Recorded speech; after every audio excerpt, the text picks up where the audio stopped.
She was thrown into a mine pit. The silent rancher went down after her. October 18th, 1879, Montana, midnight. The wind bit deep over the scarred ridges of Black Hollow, where fire once licked the bones of miners and turned steel to ash. The abandoned open-pit mine yawned like a grave in the earth, still pulsing with phantom heat. Ash drifted in the air like dead snow, and the moon above cast a pale, indifferent eye over the wasteland. Cass Hartley's boots scraped against gravel as she was dragged forward, her arms bound tight behind her with coarse rope.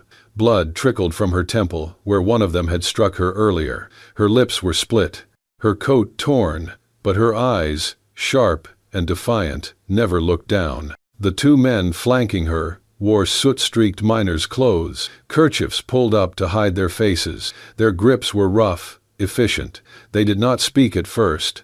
Only when they reached the lip of the smoldering crater did one of them finally chuckle. "She was digging too deep," he muttered. The other spat into the dirt.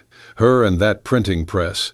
Could have just stuck to gossip and church flyers, but no, she had to poke at old embers. Cass narrowed her eyes, chest rising and falling with effort. "6 men died," she hissed.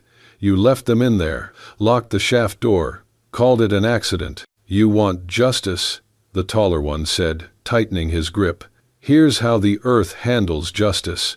He nodded toward the pit. The smoke rising from it shimmered red with reflected heat. Though weeks had passed since the mine caught fire, the deep coal seams still smoldered.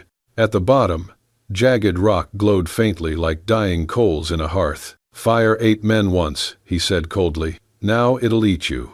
Cass opened her mouth to scream, not for help, but to curse them, to speak the names of the dead, but the shove came before the words. Her body pitched forward. The world turned sideways. Her scream was lost in the roar of wind and heat. She clipped a jagged outcrop halfway down, her shoulder tearing open. Then she vanished into the pit. Silence returned. On a rise a few hundred yards away, the horses stirred. Weston Hale sat atop his black mare, staring through a battered brass spyglass. He had tracked them from gray smoke without a word, moving through shadows as if born from them. His coat flapped in the cold wind, brim of his hat low over his eyes. He said nothing. He never did. The spyglass followed the figures at the edge of the pit. He saw the shove, saw the fall, saw the men mount their horses and ride off, with not a glance back. Weston lowered the glass slowly. His face didn't change. Then he turned the mare with one hand and guided her down the slope. At the saddle, he untied a length of old leather strap, looped it around his waist, and cinched it with one hand. The other end he fastened to the saddle horn. He checked the knot twice. Then he dismounted, walked to the edge of the pit. Smoke curled from below, heat rising to meet the frost in the air. It was a long way down, sharp, still burning in places. The pit hissed like it was alive. Weston did not hesitate. He pulled his gloves tight, stepped backward to the edge, and threw himself down into the dark. One man, one rope, one impossible fall. No one saw him go. But the fire did. The world was ash and heat. Cass Hartley lay broken at the bottom of the mine pit, her body crumpled across the slanted rock, one leg bent unnaturally beneath her. Blood seeped from her calf, trailing down over soot-black stone, pooling against embers that still glowed faintly. Smoke curled upward in slow tendrils, dancing in the dim red light that pulsed from the earth like the last breath of a dying beast. Weston Hale knelt beside her without a word. His boots sizzled against the ground, the heat biting through the worn leather soles. He didn't speak. He never did. Instead, he untied the leather flask from his belt, poured what little water he had into his palm, and pressed it gently to Cass's cheeks, her brow, the hollow of her throat. Her lips parted, dry and cracked. A faint sound escaped, a breath, no more. Still nothing from Weston. He removed his belt in one fluid motion, then slid his knife free. With quick, deliberate cuts, he trimmed 2 narrow pieces from a collapsed timber nearby, blackened but sturdy. He wrapped them against her shin using the belt. crafting a splint with hands that had once roped wild mustangs and now steadied bones. Cass stirred. Her eyes opened slowly, blinking against the thick air. She tried to sit, but pain shot through her leg, and a gasp escaped her lips. "Where?" she choked. Weston pressed a finger to her lips, then shook his head slowly. His eyes, steady and cool, locked on hers with a calm urgency. He reached beside them, tore off a slab of charred wood, and dragged the burnt edge across it with a chunk of coal. "They don't know I'm here." Cass read the message, her chest heaving with the effort of understanding. Then she nodded once. Together, they crawled slowly along the edge of the pit, avoiding the glowing fissures, the shifting gravel. The slope rose in places but crumbled in others. Every time Cass tried to stand, her leg buckled beneath her. Weston offered no arm to lean on. Instead, he crouched low and let her rest her weight against his back. He carried her like that for several yards, then lowered her gently behind a large slab of slag. The incline was steep now, the walls tightening toward a narrow path where broken timbers formed a makeshift climb. Cass tried to move first, gritting her teeth, using both hands to pull herself up, dragging her bad leg behind. Her palms bled against the jagged stone.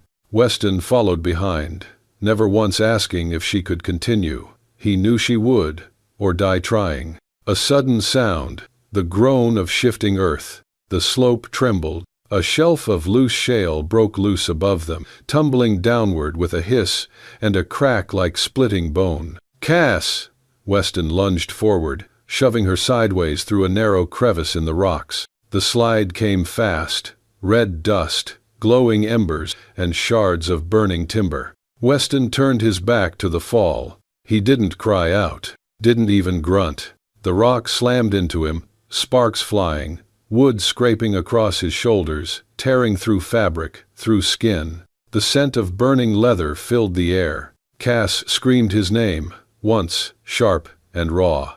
When the dust settled, he was still there, face down, smoke rising from his coat. She scrambled to him, hands trembling, turning him over. His eyes were open, jaw clenched. He looked at her like nothing had happened at all. Then, in a breathless rasp, he whispered, "Keep going."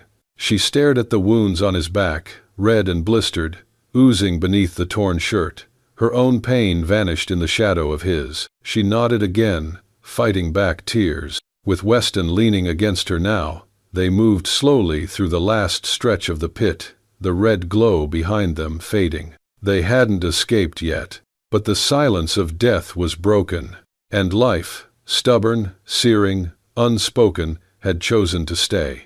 The old shack creaked in the wind, its warped boards whispering with every gust, like the ghosts of men who once took shelter here. Cass dragged Weston inside, the door hanging crooked on rusted hinges. Moonlight filtered through a hole in the roof, casting pale light on cracked floors and a leaning beam in the center of the room. She lowered him onto a bed of old canvas sacks.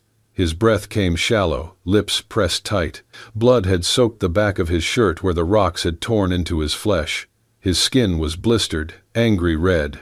He didn't flinch. He hadn't made a sound since the rockfall. Cass ripped a strip of cloth from her petticoat, with shaking hands. Her fingers were slick with his blood as she pressed the makeshift bandage to his shoulder. He sucked in air but didn't pull away. "You should have died," she whispered. Weston didn't answer. She cleaned the wound the best she could, pouring what remained of their water over the burns. He winced, muscles twitching, but stayed still. "Why?" she finally asked, voice brittle.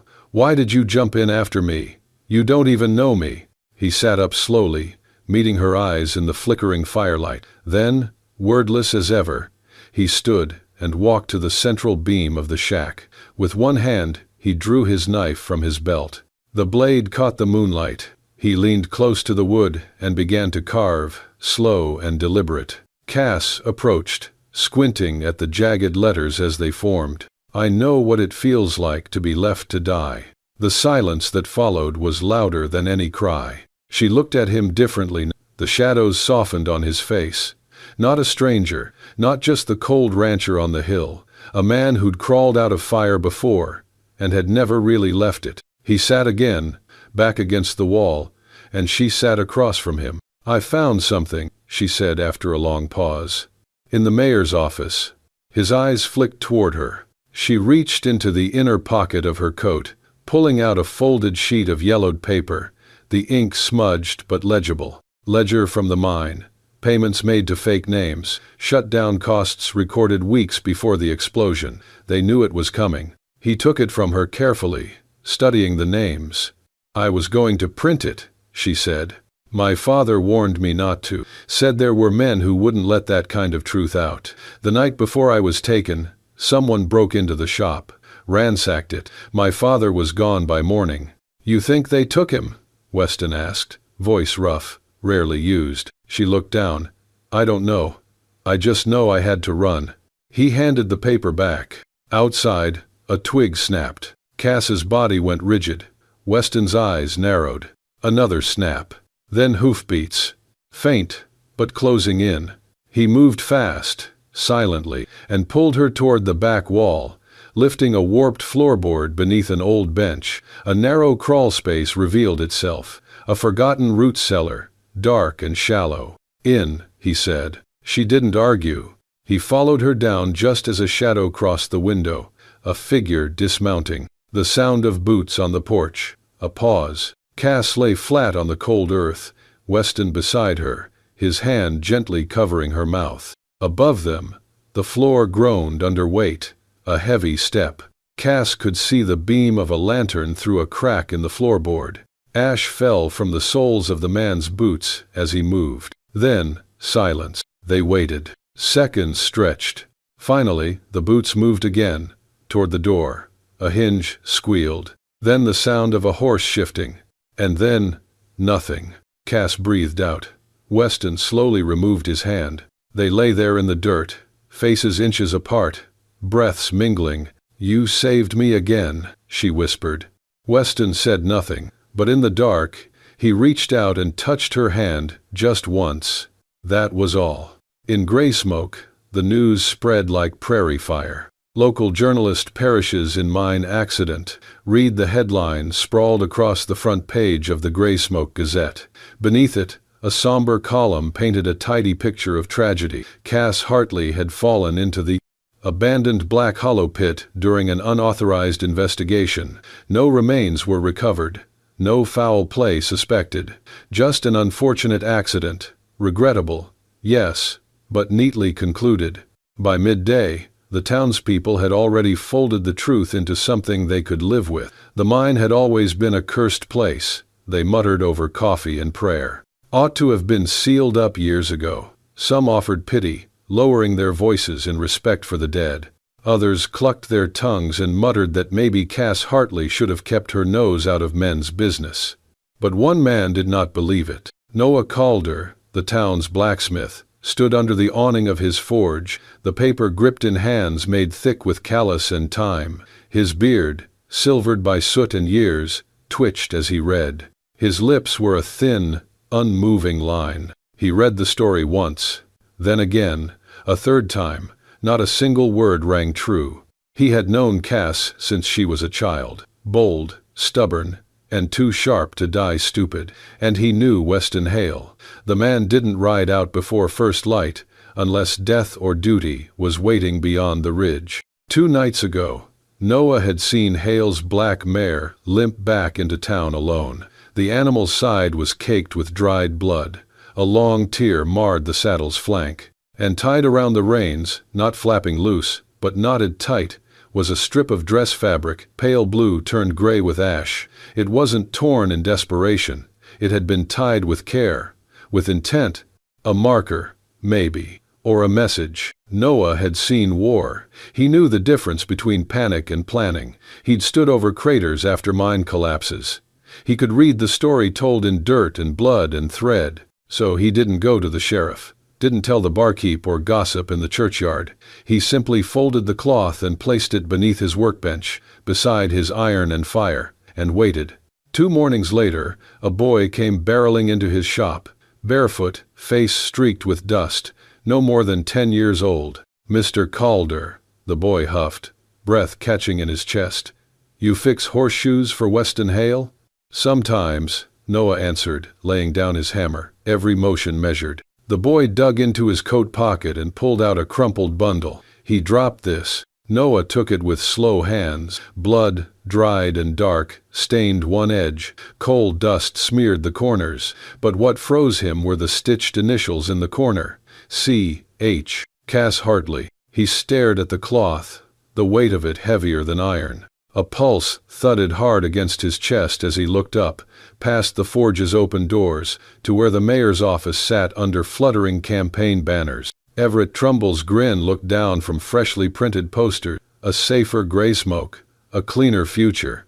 Noah's jaw tightened. He folded the cloth carefully, laid it beside the first, and pressed his hand flat over both, as if swearing a silent oath. He said nothing, but when he stoked his forge that afternoon, the fire rose higher, brighter, hungrier. Beneath a leaden sky, snow whispered across the ridge in fine sheets, painting the hills of Montana in white silence. Cass and Weston moved carefully along a narrow trail that cut between drifts and pine, their boots sinking into frost-crusted earth. The forest around them held its breath. Behind them, the first crack rang out. A rifle, distant but sharp. Weston spun, eyes scanning the tree line. "Keep low," he said, voice a hush. Cass's breath clouded in the cold air. "They found us." No need to answer. The second shot confirmed it. Closer now, echoing off stone and snow. They broke into a run. Branches clawed at Cass's coat. Weston kept ahead, his wide shoulders carving a path through the underbrush. She stumbled once, nearly fell, but he caught her wrist without breaking stride. Behind them came shouts, the metallic clink of stirrups, the crash of men not bothering to be quiet anymore. These weren't trackers. These were executioners. Weston led her down a shallow ravine, then veered suddenly toward a thicket of dense pine. "Here." He knelt and struck a match. Cass blinked. "What are you?" With a handful of dry needles and sap, he lit the base of a low tree. Smoke rose fast, thick and bitter, curling into the windless morning. "A screen," he said, pulling a small coil of rope from his pack. As the smoke deepened, Weston led her to a cliffside where an old thresher ladder leaned half-buried in snow and rock. It looked brittle, forgotten, a relic no one would notice. "We climb," he said simply. Cass's face went pale. I can't." "You can." The smoke was spreading now, cloaking the lower hill in gray. "I'm scared." He met her eyes. "So was I. Every day. Still am." Then softly he added, "I'm not leaving." She swallowed hard and nodded. He boosted her first, steadying the base of the ladder as she began to climb. Her boots slipped once on the frozen rungs. She bit back a cry, legs trembling. From the smoke below came the muffled command, "Fan out, they're here." Cass froze. "Don't stop," Weston urged. "Go." She climbed higher, dragging her injured leg behind her. Then came the shot. A thunderclap in the mist. Cass turned in horror. Weston jerked backward, a red bloom spreading across his shoulder. He staggered, then grabbed the ladder with his good arm and shoved it upward, anchoring it against the rock as she reached the top. Weston. Another shot missed him by inches. He grabbed the rope tied around the last rung and began to pull himself up, one-handed. His breath hissed through gritted teeth, blood trailing down his arm, melting crimson into the snow. Cass dropped to her knees at the top and reached down. "Give me your hand." He said nothing, only kept climbing, slow and sure. Just as his boot cleared the edge, the ground beneath them shifted. Weston rolled sideways, dragging Cass down with him, both tumbling behind a ridge just as more bullets tore through the smoke. They lay there, hearts pounding, snow in their hair, breath heavy and raw.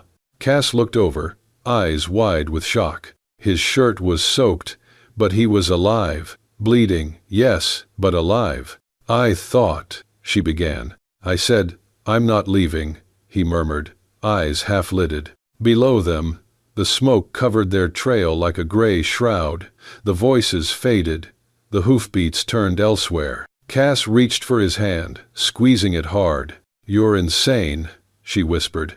He gave her a crooked smile, blood on his teeth. "But you're mine," she added. The only answer was his head resting back in the snow, eyes watching the clouds drift past, like he trusted the mountain, the sky, and her to carry him now. The cabin sat quiet beneath a ridge of tall firs, half buried in snow, forgotten by time and untouched by men for years. Its walls leaned from age, and the roof had lost more shingles than it kept, but it still stood, barely. Weston had said nothing when they reached it, just limped across the threshold and let the memories take him. Inside, the air smelled of old ash, pine, and dust. A fireplace gaped black in the corner, and a single cot, long unused, sagged against one wall. Cass helped Weston lie down, his body sagging under the pain he'd been carrying in silence. She built a small fire with dry wood from a hidden cache, then turned to tend his wound. He sat shirtless, the firelight dancing across his scarred back and bloodied shoulder. She knelt beside him with a bowl of melted snow, dipping cloth into the warmth and pressing it gently to the wound. He didn't flinch. "You were burning," she whispered. "You didn't make a sound." "I've burned before," he said quietly. Cass paused, waited. He didn't look at her as he spoke, his eyes fixed on the fire. "My father was the manager of Black Hollow Mine 15 years ago. He knew the equipment was failing, knew they wouldn't fix it. They told him to keep quiet, so he did. The day the shaft collapsed, my little brother was down there, just started working." He exhaled sharply through his nose. "They lied, paid off the family, told me and my ma it was an accident. But my father, he couldn't hold it, came out here one night, sat right in that chair." He pointed at a broken rocker in the corner. He poured lamp oil over himself and lit a match. Cass covered her mouth. "I came home to smoke," he said. "Not fire, just smoke." Silence followed, thick and reverent. Cass set the cloth down. Her fingers hovered, unsure, then settled gently on his back. "I carry fire too," she said, "in my bones, since they took my father, since they tried to bury the truth with me." Weston turned to her then, his gaze steady, quiet. "You and me," he said, "we're the ones left to remember." She didn't answer, but she leaned in, resting her forehead to his. The fire cracked behind them. Snow tapped softly at the glassless window. Later, they lay together on the old cot, her arm draped over his chest, his hand resting atop hers. No words passed between them, no promises made, only breath, warmth, and the silent knowing that neither was alone anymore. Before sleep took them, Weston rose once more. He walked to the wall beside the hearth, where rough carvings marked names and dates, his father's, his mother's, and one etched deep with grief, Eli Hale, his brother. He took his knife. Beneath Eli's name, he carved a new line, "No more dying in fire." Then he sheathed the blade, looked back at the woman asleep in his bed, and let the fire warm his face until dawn. The town hall of gray smoke was packed wall to wall, the air thick with anticipation and cigar smoke. Lanterns swung from the rafters, casting flickers across stern faces and folded arms. The benches groaned under the weight of farmers, blacksmiths, housewives, and ranchers. Everyone had come for the final debate, a public forum before the election that promised either hope or more of the same. At the center stood Everett Trumbull, polished and confident behind the podium, his smile wide and gleaming like a preacher in Sunday whites. His voice carried smooth and strong. "Progress," he declared, "comes from discipline, from vision, from safety. That is what I offer this town." A wave of murmurs swept the crowd. Men nodded, arms crossed.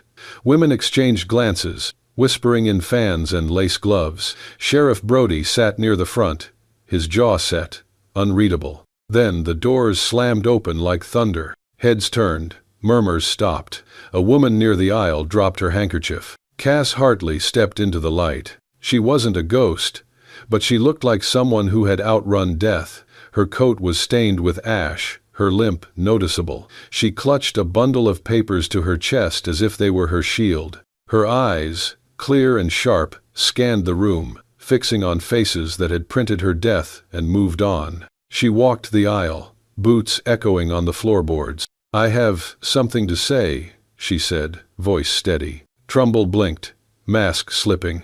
"Miss Hartley, I'm not dead," she cut him off. "Though you tried." Gasps broke the silence, like kindling to a flame. Sheriff Brody rose partway from his seat, unsure. Cass reached the front and laid the papers on the judge's bench. "This is a copy of the ledger I took from the mayor's office," she said. "It details payouts made to families of the Black Hollow victims, payments meant to keep them quiet." She lifted another sheet.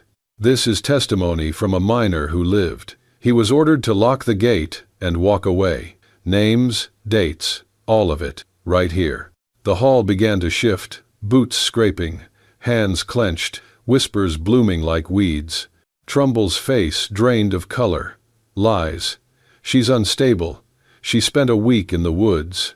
She spent a week running from your men," came a voice from the back. Every head turned. Weston Hale stepped into the aisle. No hat, his bandaged shoulder visible through his unbuttoned coat. He moved with calm certainty, each footstep tapping against the floor like a hammer to anvil. He joined Cass at the front, standing not behind her, but beside her. He looked out at the crowd, the same crowd that had stared at him for years as if he were a myth, a warning. "I was there," he said quietly. "I saw them push her. I brought her out." Near the front, someone whispered, stunned, "He talks." Weston's eyes didn't waver. "My father died trying to speak truth. My brother died because men like Trumbull covered it. I've lived in silence ever since, but no more." He swept the crowd with his gaze, slow and level. "I was born of fire, but I won't let it take another soul." The room froze. Lanterns seemed to pause their sway. No one breathed. Then a hand rose. Noah Calder, grimy apron, soot-dark fingers. "I saw the blood," he said. "I kept quiet. I shouldn't have." One by one, others stood. A laundress, a rancher, a store clerk. One by one, voices that had stayed quiet found the courage to rise. Trumbull stammered, "This is mob rule." "No," Sheriff Brody said, rising with his badge in hand. "This is justice." Cass turned to Weston. He didn't look at her, but his hand reached, fingers brushing hers. And in that simple touch, the crowd saw not a spectacle, but something far greater. Truth, unshakable, alive. For the first time in Graysmoke, silence lost its grip, and truth stood taller. Spring painted Graysmoke in colors the town hadn't seen in years. The hills rolled soft and green, the river ran full, and at the edge of the Black Hollow pit, once a scar of coal and silence, wild daisies bloomed in waves. The same earth that once smoldered with forgotten names now breathed with new life, as if the ground itself had exhaled the weight of its guilt. Cass sat on the porch of the small cabin they'd built beside the rim.